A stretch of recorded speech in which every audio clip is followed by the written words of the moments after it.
कक्षा 9वीं से 12वीं तक में पढ़ने वाले प्रिय विद्यार्थियों, सुप्रभात।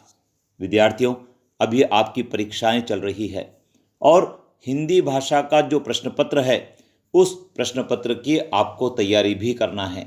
विद्यार्थियों, हिंदी भाषा में व्याकरण संबंधी प्रश्न पूछे जाते हैं और उन प्रश्नों का ज्ञान जिन विद्यार्थियों को अच्छा होता है उनका परीक्षा में प्रदर्शन भी अच्छा रहता है और उनके नंबर भी अच्छे आते हैं।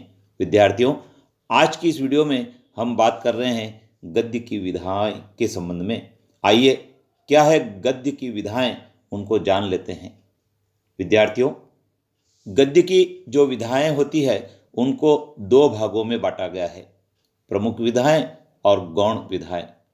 प्रमुख विधाओं में नाटक, उपन्यास, निबंध, एकांकी, कहानी और आलोचना को शामिल किया गया है और वहीं गौण विधाओं में जीवनी, संस्मरण, यात्राव्रत, रिपोर्ताज, पत्र साहित्य, आत्मकथा, रेखाचित्र, लघु कथा, साक्षात्कार और गद्य काव्य को शामिल किया गया है। विद्यार्थियों, आज हम प्रमुख विधाओं के अंतर्गत नाटक, उपन्यास, निबंध, एकांकी की बात करने जा रहे हैं। आइए जान लेते हैं क्या है इन विधाओं के बारे में। विद्यार्थियों, नाटक की यदि हम बात करें तो ऐसी कहानियाँ जिनमें अभिनय किया जाता है, जिनमें प्रदर्शन, संगीत, नृत्य, हाव भाव आदि का संयोजन होता है, उसे नाटक कहा जाता है। इसी प्रकार यदि हम उपन्यास की बात करें तो उपन्यास वह होता है जिसमें मानवीय जीवन के किसी तत्व को उक्ति के रूप में प्रस्तुत किया जाता है और मानव जीवन की विस्तृत कथा, चरित्र चित्रण, कथोपकथन द्वारा प्रस्तुत की जाती है, उसे विद्यार्थियों उपन्यास कहा जाता है।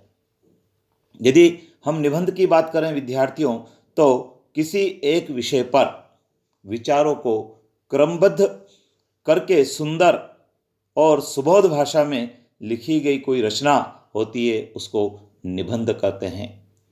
विद्यार्थियों, यदि हम एकांकी की बात करें तो यह एक लघु नाटक होता है जिसमें केवल एक अंक होता है और एकांकी एक ही घटना का नाटकीय कौशल से कौतूहल का संचार करते हुए चरम सीमा तक पहुंचती है। विद्यार्थियों, परीक्षा में नाटक, उपन्यास, निबंध और एकांकी के बारे में यदि पृथक से प्रश्न आता है तो आप इसे ठीक ढंग से लिख सकते हैं। विद्यार्थियों, अगले अंक में हम बात करेंगे कहानी और आलोचना की तथा जो गद्य की गौण विधाएं हैं उनकी।